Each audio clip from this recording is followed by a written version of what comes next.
everyone, this is Dr. Nisha Nujumudeen. So today in this podcast, I have with me a very eminent personality, Shana Nazreen. She is a co-founder of Gokulam IAS Academy in Kerala. Apart from that, she's a life coach. She's also the Goldman Sachs Fellow. At the same time, a beautiful woman who's been able to inspire millions of people across India, not only in the field of education, but also through her various mental health awareness programs that she is doing it very actively. So now let's quickly move to her and let's listen what she has to talk with regard to the World Mental Health Day. Thank you so much, Nisha. So it's beyond all those introduction you. I'm so happy to be with you. Pleasure is mine as well.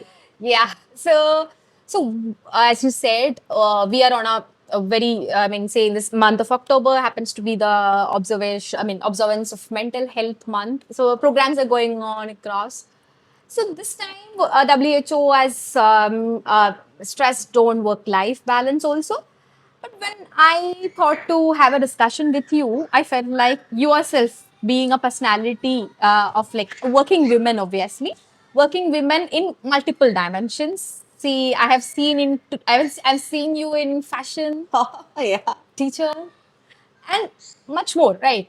So that women at workplaces, again, beyond work-life balance, we put it in a general thought. Women at workplace and work-life balances, it's a bit more there to talk. So I would love to share something or discuss with you on this particularly. So from your point of view, being a woman and at somewhere in the middle of your careers, I mean, we can call us like a mid-career professionals or whatever we are in. So we people always are like experimenting on something, or we try to do what we wanted to do, but not every woman get a chance to do that. So, and also simply saying in economics, being an economics faculty, maybe we always call something called a motherhood penalty, which is very easily relatable to every woman every time. So regarding the career gap they have, we call something called motherhood penalty in economics. That if a woman get married, take a maternity break, it happens to be an entire career break, and when she comes back to the work, so all these things, even while girls are in college or in preparing for something, or even while they're aspiring for something, girls usually have a thought in mind. Why should I do this? I'll be married at some point. I should break my career for something. So why should I put all these efforts? So in that topic, what do you feel about it from your personal experience? Because you are a Wonder Woman. No, Indeed, that's a great introduction. Thank you for that. And to talk about women in the workplace, to talk about the mental health, to talk about the stress that they undergo. See, as a woman, me myself, I would say that womanhood is a beautiful thing to be nurtured. A woman is a full circle. Within her is a power to create, nurture, and transform the entire self of a human being. So now, if you see, though the labor force participation, if you take the labor force participation, the contribution of female gender for our country India is very less. It has slightly increased from 19% to 20%. But in spite of that, we can see a lot of women coming out, trying to work, trying to, put their heart and soul to contribute in a much effective and productive manner. Now, when it comes to the mental health, including me myself, as you said, I'm in the middle of my career, very true. No matter being so good at teaching or in fashion, as you said, as a woman, I too face a lot of difficulties. I too have my stresses. I get emotionally very down, very weak. And I felt, a point of time, I felt I have been broken completely for no reason. It doesn't mean another person has to be a reason for that. Too much of work pressure, too much of other societal, psychological pressures can put a person down. Yeah. And we women are more prone to those things. The good thing is that mentally women is more capable. But when she is disturbed, at the end of the day, what happens is that her mental health comes down. So if you see women on general, they face a lot of trouble. If you ask me, if way back into 2017, I would say, I was at the peak of my career. I was doing my MPhil then, not MPhil, I think PhD, yeah. And then I was going to Japan for an international trip. So that was not a personal trip. It was actually an official trip. I was representing my country, India, for a program called as Genesis. I came back. Everything was very fine and good. After a week or so, when I woke up, I felt a pit in my stomach. I was crying for no reason. I never knew what happened to me. It was not a relationship breakup or it was not something of such sort, because good that I was not in a breakup as such. I was worried, what is happening to me? Why am I feeling a pit in the stomach? Why am I not feeling hungry? Why am I crying a lot? But I was unable to express this to anybody. But I was in the peak of my career and my studies and my work. I was back then again a UPSC teacher. I couldn't even take classes. I stopped in between. Somebody who can talk continuously for hours altogether took a break or a pause in between my lectures. So this made me realize something is wrong with my mental health. Something has happened to me. And this did not develop over one night. It took years or months of sufferings, which was going inside me very crucially. It was hidden. I was trying to suppress those feelings, and what I was doing was kind of diverting myself to various other things without giving sufficient focus to my mental health. So one fine day, it just broke out, and I was diagnosed with PTSD, post traumatic stress disorder. It is very unfortunate, but today I'm telling you, I met a lot of people, I had a lot of counselings, I met a lot of other psychiatrists, but it's not psychiatrists, I would say, rather a lot of counselors, I would say, because psychiatrist is not a right word to use. I just went and spoke to them. So everybody said, you're absolutely fine, you're such a powerful lady, you're a powerful girl, why do you feel like this? To them, I appeared very normal. I appeared very normal to them, but still I could feel something's wrong with me. I am not like this. Why am I looking at the glass of water for hours and hours? Why am I crying? Why am I weeping inside? I really didn't get answers for this. So what I understood is that I started questioning myself. I started figuring out answers within myself, and now I diverted myself through faith. So for me, what worked was the faith I had in God. Forget about whatever religion you are, Hindu, Muslim, Christian, doesn't matter. It is about the spirituality, the faith, the knowledge that you have in all these will later get converted to wisdom, which gives you enlightenment of your soul. So this has enabled me to come out of that particular hidden stress, the emotional trauma, the mental downturn that I was facing. Yeah. So then I realized the reason for the whole such mental stress was my childhood trauma, which I actually always suppressed within myself. So I was undergoing a little, not little, a major childhood trauma where I was not allowed to study. I fought, I became a rebel, and I came out to study after my 12th because of so XYZ factors, whatever factors.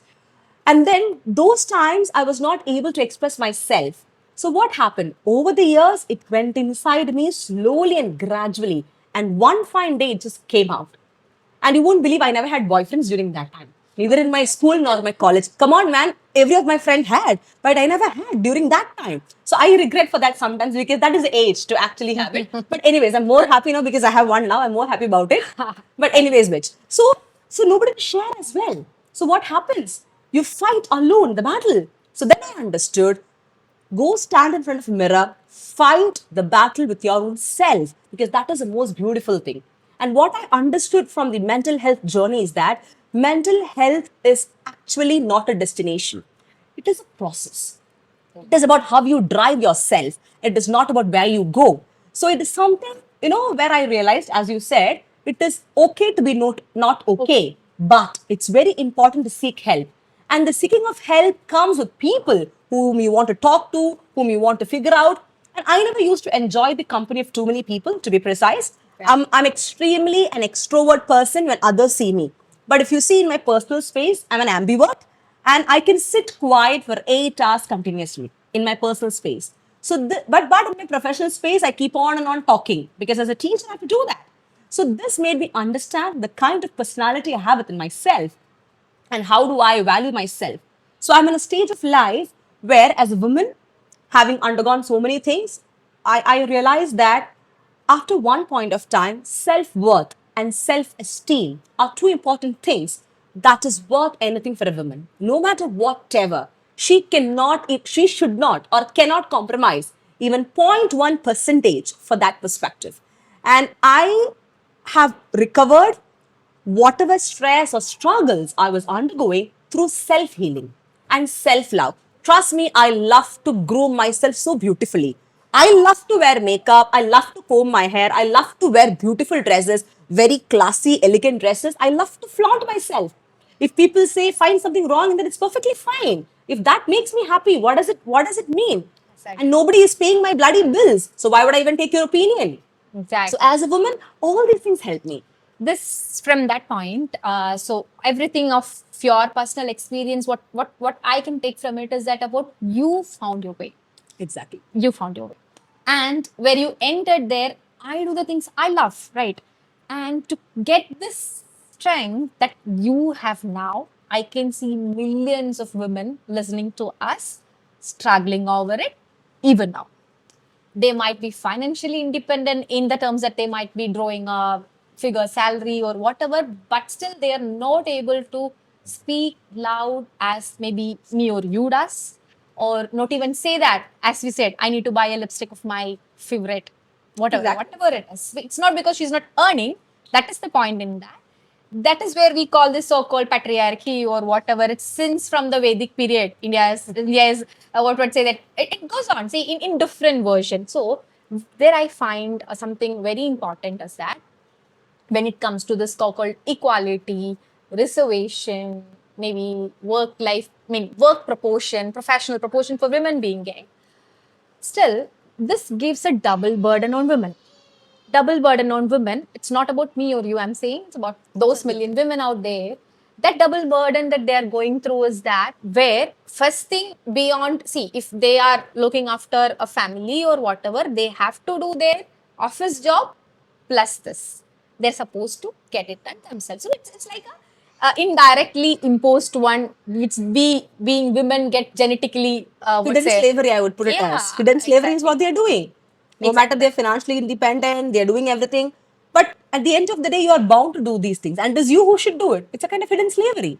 And people are not vocal about it. They so-called, prioritize that under the tagline of sacrifice or under the tagline of motherhood or under the tagline of my so-called responsibilities to my partner. Exactly. Anyways, which I as a woman will not appreciate it because that is not the way it has to be. It is adding up more stress to them, which they are not knowing. Really. So this work-life burden, as recently some data were saying about the work-life burden that women are being suffering through. They're afraid of it before they get into it, and they are not ready to choose a career. Once when people usually take a break when they are getting married or having a baby or whatever Exactly. is that. So that is where, see, we are at a point, we are in this 21st century, we are a generation, we are building on it and saying that we even as girls, they themselves take it up. Because I'm a girl, I have to do the dishes, I have to cook, and then I have to go work. But going to work is the only thing that is being counted. She's working. She's a working professional. She's doing whatever she wants, but this acts as an extra burden. So Exactly. it takes a lot of pain and stress and struggle where we get a word or strength to say that I'm not doing it or I'm doing it for myself. I'm taking a break from this. Sunday I'm on totally off. See, I have seen houses like of my maybe of my age group. There are Sunday the wife is all set for laundry, dishes, cleaning stuffs. Both of them are working. Both of them are working. This person. So no one is that they're okay. But this is like I don't know how people take it up. So we cannot say, and they'll take up it as a stress, as you were saying. You were saying about something, right? I don't know what was happening to me. See, so that was something kind of an invisible pressure that since childhood, maybe from a family background we have, from a society or a locality we are raised. So it indirectly comes in. So before the child or the girl herself was trying to be inside that, but there is a rebel inside her. There are a lot of girls like that, but hardly in million one break it. Obviously. It's So very hard. It's very hard. it's very hard. Because I've been through that. I'm not somebody who's sitting here and telling, okay, you have to do this for mental health and all. See, when It's it not comes to easy. taking a decision in a very stressful situation, a very chaotic situation, I would say to follow the 4S, or sorry, the 4A of stress. Alter, avoid, adapt, or accept.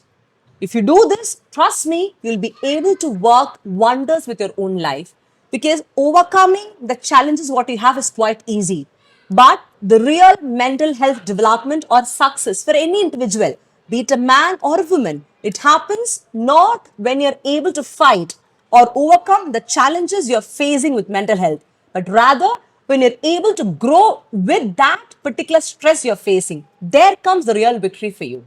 Because mental health is something, or stress is something where you try to fight, you try to overcome. But in that process, people forget themselves. How do you grow yourself in that process? That is the real challenge that you're overcoming. Okay, I have a problem now. I overcame that particular thing through and that's how. No, but did you grow out of it? Did you have any progress in your self-worth, in your self-quality? That is a big question you have to place for yourself. So if you don't do that, you cannot think of a complete stress-free environment. Recently, one of a very close associate of mine, indeed like a family member, this person happened to face a huge stress in life. Everything is very fine, a good family, and the person is having a very good job, everything. But then XYZ factors has led to so much of mental pressure and stress for this particular individual. So now, having discussed about the same, what I figured out is that not only that particular individual, there are millions of people out there who are in such kind of pressure. So just because of the work pressure what they have, he or she is actually disturbing or getting disruptive in their entire working environment, or let's say in their entire personal life. They're not able to sleep properly because the work is not proper there. So now this is actually killing themselves day by day. They're ending up in physical situations. They're ending up in physical diseases because of this particular issue. So what happens is that the reason why it happens is, though they're able to understand they should not take it personally also, they're unable to fight within themselves. To all those people who are struggling or fighting it hard to overcome such kind of scenarios, I will literally tell you three to four things. Please opt for the 4 A's. Avoid, alter, adapt, or accept. These things will literally enable you to understand what you're going through. Yeah. And now, there is nothing more important than your self-worth and your joy. The insecurities you have, the panic attacks you have, thinking about what the other person will do. Will my boss fire me? Will my boss do this to me? It is okay. Opportunities are still more there. So what you have to do? The moment you have a feeling like that, start looking out for other opportunities. Start having a confidence that when somebody tries to put you down or insult you, it shows that you are one step higher than the person. Don't let anybody's negative thoughts limit your joy. You should have limitless joy within yourself. That's more important. Exactly. Yeah. So this is something which people forget. Trust me, no medications, no continuous counselings will help you 100% to overcome to overcome mental health or whatever stress you go through. It is you yourself. The three-letter powerful word, YOU. And the moment and the minute you decide to change yourself, you'll be able to bring so much of peace within yourself. Yes. And for me, see, the faith in God helped me a lot. I do not know, an aura of energy was flowing inside me. And today I am proud to say that I'm very spiritual, irrespective of religion or whatever. And I can feel the beautiful aura of energy bounded by me, where the people who gets connected to me, I'm able to, transfer the beautiful energy. And that aura is not a joke. It comes through so much of patience and perseverance as an individual. Yeah, it happened over time. Over time. It's not overnight. Yeah. I'm sitting and meditating. I get a lot of energy. Bullshit. I'm sorry to say this. Meditation is something just to regulate your breathing and to calm yourself. It will never ever give you any sort of aura enhancement. It comes only when you meditate deep down your soul. When your mind wants to accept it, theek hai, chalo, it happens. People do not understand this and they run behind a lot of yoga centers, this, thinking they'll get happiness. Definitely, Baba, you're not going to get that. This is personally from my experience. I am telling you this. I understood. Somebody who is able to fight whatever challenge they are going through in the chaotic situation and to stay confident. Trust me, this person will be able to fight their life no matter whatever ruckus happens. Otherwise, it's not possible. See, we have to decide on that. I'm gonna get it done. I'm gonna do it. I'm gonna. And for that one person, see, and again, I'm telling you, at least one person will be there in your life. It could be a wife, your lover, your girlfriend, your boyfriend, your well-wisher, your soulmate, your brother, your sister, your mother, whoever you want to quote it as. One person will definitely be there in your life who will influence you to a greater level. One particular word of encouragement from them when you're down or low or depressed, trust me, it is equal to 1,000 watts of light that you get. No, it is true. It is true. Because at a point of time, I had a divine energy connection where I could speak out, where that gave me so much of power. And there were few people, and even one word from their mouth, or let's say the yearning or thirst of talking to them, made me feel so relaxed. So it happens in everyone's life. So the whole point is how you take it up. Yeah. At some point, maybe once when you are used to it, we'll find that we'll find happiness in everything. Even if someone comes with it, we'll be like kind of everything happens for a reason. Let it be. So reaching that point takes some time. So trust that it will come to you. That point will happen, but this particular thing that you wanted to do or what is within you is only known to you. You have to identify how Nisha was saying about she found her way. That I was just going with the story what she was saying, that she's made it herself. No, we'll say that universe will conspire and it'll get it done. No, you begin, then universe will come along. Exactly. So be there. So anything at the last point for them to No, I on just this? we had a very nice discussion. So we'll also have one more episode with regard to the mental health, perspective from the student point of view. So stay tuned, guys. It was indeed an amazing discussion with you, Ms. Shana, as well, because I really enjoyed. Because she's again an expert in the mental health perspectives, and it's very, very, productive to have such discussions with very talented personality like you. So, guys, stay tuned. We'll have another session based on the mental health perspective for the students, especially the competitive examination students as a whole. So, stay tuned. Till then, Yes. thank you so much. Jai Hind. Let's talk it out.